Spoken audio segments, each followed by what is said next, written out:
हाय दोस्तों, राधे राधे। हम अपना डिस्कशन शुरू करते हैं। सबसे पहले यूएस इंडिया रिलेशन के ऊपर जो न्यूज़ आई है लेटेस्ट।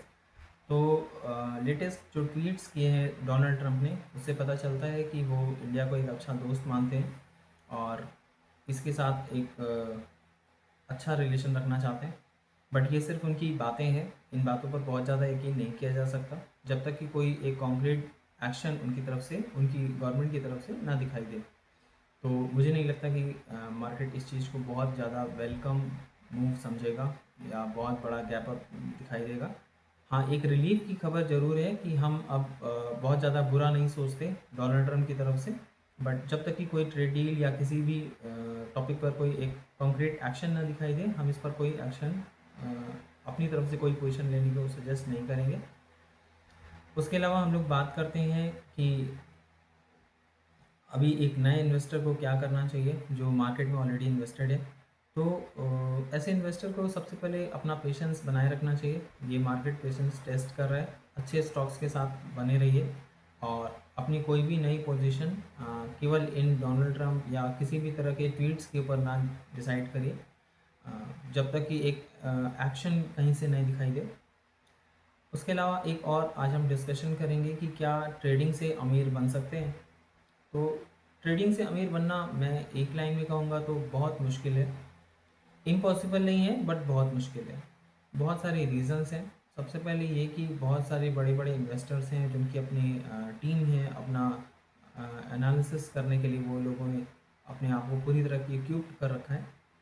आप अगर एक किसी न्यूज़ के बेस पर या किसी इन्फ्लुएंस होकर किसी एनालिस्ट की राय पर, किसी उसकी सजेशन पर, या फिर अपने इमोशन के साथ किसी स्टॉक पर किसी एक कोई पोजीशन बनाते हैं और उसके बाद उस पर ट्रेडिंग करते हैं, तो बहुत ज़्यादा हद तक चांसेस हैं कि वो गलत हो जाए। सेबी भी कहता है कि 9 आउट ऑफ 10 ट्रेड्स एफएनओ के गलत साबित होते हैं और इन्वेस्टर को नुकसान होता है। तो ऐसे में एक बहुत अच्छी तरह से आपकी स्ट्रैटेजी बनी हो, उसमें स्टॉप लॉस हो, तभी ट्रेडिंग में आपको कुछ प्रॉफिट हो सकता है। बट उसके लिए आपको प्रॉपर टाइम देना होगा, ट्रैक करना होगा मार्केट को और उससे जुड़ी सारी चीज़ों को अपने स्टॉक से। तो उसके बाद कुछ प्रॉफिट कमाया जा सकता है। इन द एंड क्या होगा कि जो भी आप इनकम कमाएंगे वो एक बिजनेस इनकम मानी जाती है और इनकम टैक्स उस पर 35% टैक्स लेगा। तो जो भी प्रॉफिट होगा उसका 65% ही आपके पास बचेगा और लॉस 100% आपकी ही रिस्पॉन्सिबिलिटी होगी। तो ऐसे में इतना सारा टाइम एफर्ट सब कुछ लगाने के बाद, जिसमें इतना रिस्क है, और उसके बाद आपको जो रिज़ल्ट आएगा उस पर भी 35% गवर्नमेंट को देना होगा। Considering all those things, I can say that it is not as much lucrative as it sounds. तो बेटर होगा कि आप ट्रेडिंग की तरफ ना ही जाएं और अपना इन्वेस्टमेंट पे ही फोकस करें। तो इन्वेस्टमेंट के लिए एक अच्छे स्टॉक्स को चुनें। अच्छे स्टॉक्स को चुनकर उसमें इन्वेस्टेड रहें और उस कंपनी को लगातार ट्रैक करते रहें। अच्छा स्टॉक कैसे चुनें?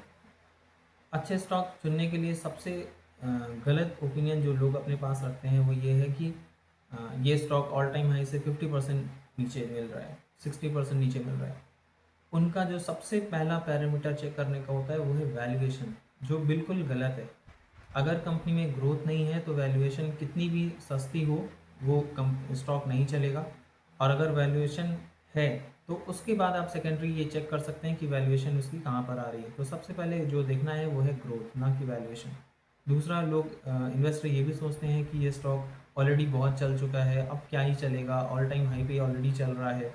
ये दोनों ही अप्रोच, चाहे वो मंदी की तरफ देखना हो स्टॉक को या फिर तेजी की तरफ, दोनों ही गलत है। सबसे पहले एक इन्वेस्टर को देखना चाहिए कि उस स्टॉक में ग्रोथ है या नहीं। ग्रोथ देखने के लिए आपको कॉन कॉल पढ़ना पड़ेगा। कॉन कॉल की ट्रांसक्रिप्ट एनएससी बीएससी के साइट्स पर आसानी से मिल जाती है, आप उसे पढ़िए। अब लास्ट क्वार्टर जो भी अवेलेबल हो उसकी, उससे पता चलेगा कि सेक्टर में क्या चल रहा है, कंपनी क्या कर रही है, कंपनी क्या कैपेक्स कर रही है, कंपनी की ईपीएस कहाँ पे जा रही है, कंपनी आगे आने वाले क्वार्टर्स के लिए क्या गाइडेंस दे रही है। इससे पता चलेगा कि कंपनी और उस सेक्टर में क्या परफॉर्मेंस आप उम्मीद कर सकते हैं आगे। उसके बाद सेकेंडरी, अगर ये ग्रोथ का क्राइटेरिया कोई कंपनी फुलफिल करती है, आपको लग रहा है कि हाँ इसमें ग्रोथ आने वाली है, उसके बाद आप सेकेंडरी चेक करें कि वैल्यूएशन क्या है। वैल्यूएशन चेक करने के लिए आप देख सकते हैं कि भाई आगे आने वाले क्वार्टर्स में कंपनी क्या गाइडेंस दे रही है, आप उसके अकॉर्डिंग ईपीएस कैलकुलेट कर सकते हैं। और ईपीएस कैलकुलेट करके आप एक मार्केट का पी निकाल सकते हैं। आप ये ध्यान रखिए कि आपको एकेडमिकली 100% मैथमेटिक्स वाइज एक्यूरेट होने की ज़रूरत नहीं है। आप ये मत सोचिए कि आप 100% एक्यूरेट ईपीएस निकाल लेंगे या पीई निकाल लेंगे या मार्केट का प्राइस निकाल लेंगे, बिल्कुल नहीं। आप उसकी तरफ सोचिए ही नहीं। आपको सिर्फ डायरेक्शनली करेक्ट होना है, इतना ही सफिशेंट है। कोई स्टॉक्स जो अच्छा ग्रोथ कर रहा है, जिसमें आगे आने वाले टाइम में आगे पोटेंशियल है और ग्रो करने का, कंपनी गाइड कर रही है कि वो 50-60% या कोई भी एक अच्छे नंबर के साथ ग्रोथ करेगी, तो उसमें पोजीशन बनाइए। ये ज़रूरी नहीं है कि आपने सोचा है कि वो उसका ईपीएस 1 आएगा और वो 0.9 आया या 1.1 आया, उसको आपको कैलकुलेट करने की ज़रूरत ही नहीं है। यहाँ पर आपको उसके मार्क्स नहीं मिलने वाले। आपकी मनी हार्ड अर्न मनी है जो इन्वेस्टेड होने वाली है, तो आपको डायरेक्शनली करेक्ट होना ही सफिशेंट है। आप एक अच्छे स्टॉक्स को चुनिए, उसमें इन्वेस्ट करिए और उस स्टॉक को लगातार ट्रैक करते रहिए, दैट इज़ सफिशेंट। बाकी सारे चीज़ों से, बाकी न्यूज़ चैनल और जो भी एनालिस्ट होते हैं, इन सभी की बातों से आप इन्फ्लुएंस बिल्कुल मत होइए। या कोई और न्यूज़ जो आती है डोनाल्ड ट्रंप या रशिया यूक्रेन या फिर चाइना की तरफ या किसी भी तरह की और, उससे भी इन्फ्लुएंस होने की ज़रूरत नहीं है। अपनी पोजीशन उसके अकॉर्डिंग बिल्कुल मत बनाइए। एक और चीज़ जो मैं कहना चाहूँगा वो ये है कि आप एक प्रैक्टिकल लाइफ में अगर बिज़नेस शुरू करते हैं, तो उस बिज़नेस में आपको एक्सपर्ट बनने में कितना समय लगता है, आप ये सोचिए। अगर आपने एक शॉप खोली किसी भी चीज़ की जिसमें आपको इंटरेस्ट हो, जिसमें आपको थोड़ी नॉलेज हो, तो उसमें आपको एक्सपर्ट बनने में आपको 2 से 3 साल लगते हैं। आप जब कंपनी में इन्वेस्ट कर रहे हैं तो आप ये क्यों सोचते हैं कि आप तुरंत ही उस सेक्टर में, उस कंपनी में, उसके स्टॉक मूवमेंट में एक्सपर्ट बन जाएंगे। आप थोड़ा सा टाइम दीजिए, थोड़ा सा उसके कॉन कॉल पढ़िए, उस चीज़ों को एनालाइज करिए कि क्या हो रहा है सेक्टर में। उसके बाद आप उस पर इन अपने व्यूज़ बनाइए, अपनी ओपिनियन बनाइए और स्ट्रेटजी बनाकर उसमें इन्वेस्ट करिए। ये आप जो तुरंत क्विक मनी के लिए सोचते हैं, उससे आपको फ़ायदा नहीं होगा, बल्कि नुकसान होने के चांसेस बहुत ज़्यादा हैं। तो अपनी एक्सपेक्टेशन प्रैक्टिकल रखिए, रियलिस्टिक रखिए। आप ये बिल्कुल मत सोचिए कि मैं आज 10,000 लगाऊंगा, 1 लाख लगाऊंगा, 10 लाख लगाऊंगा और वो एक महीने में डबल हो जाएगा। ऐसा नहीं होता। अगर आप ऐसा सोच कर आ रहे हैं तो स्टॉक मार्केट निश्चित रूप से आपको डिसअपॉइंट ही करेगा।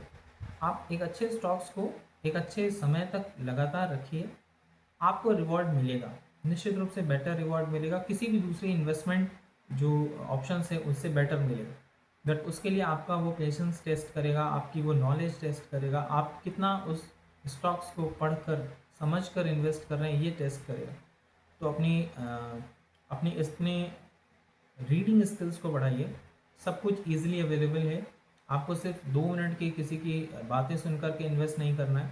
आपको अपना 1 घंटा 2 घंटा इन्वेस्ट करना है उस स्टॉक के ऊपर और उसके बाद ही डिसीज़न बनाना है। उसके अलावा हाँ, एक और चीज़ ये मैं कहूँगा कि आप किसी की बातों से डिस्ट्रैक्ट ना हो, किसी भी न्यूज़ से डिस्ट्रैक्ट ना हो, किसी और अ, आपके आसपास होने वाले किसी इवेंट से आप डिस्ट्रैक्ट ना हो। तो ये एक बहुत ज़रूरी चीज़ है जिससे इन्वेस्टर को ध्यान रखना होगा। उसके बाद स्टॉक मार्केट बहुत ही अच्छा मीडियम है पैसे वेल्थ बनाने का। इसमें मैं ये नहीं कहूँगा कि इनकम जनरेट होगी, बस बल्कि इससे वेल्थ जनरेट हो सकती है, जो आपकी जनरेशन, आपकी आने वाली जनरेशन के लिए एक अच्छा मददगार होगी। मैं बिलीव करता हूँ कि सेविंग ही एक ऐसी चीज़ है जो 100% आपका साथ देगी। बहुत सारी चीज़ें और भी हैं जिस पर आप उतना रिलाई नहीं कर सकते हैं, बट सेविंग ऐसी चीज़ है जिस पर आप रिलाई कर सकते हैं कि कभी भी आप पर कोई मुसीबत आएगी, जो भगवान न करे हो ऐसा, बट अगर ऐसा कुछ होता है तो सेविंग आपका निश्चित रूप से साथ देगी। तो आपको उसे भी लाइटली नहीं लेना चाहिए, उसे बिल्कुल सीरियसली लें। आपने बहुत मेहनत से पैसे कमाए हैं, उसे इन्वेस्ट करते समय भी उतना ही ध्यान से, उतनी ही सजगता के साथ इन्वेस्ट करें। आज के लिए इतना ही। आगे फिर मिलते रहेंगे और डिस्कशन हमारा इसी तरह चलता रहेगा। तब तक के लिए धन्यवाद। अपना ध्यान रखिए और पढ़ते रहिए। Thank you.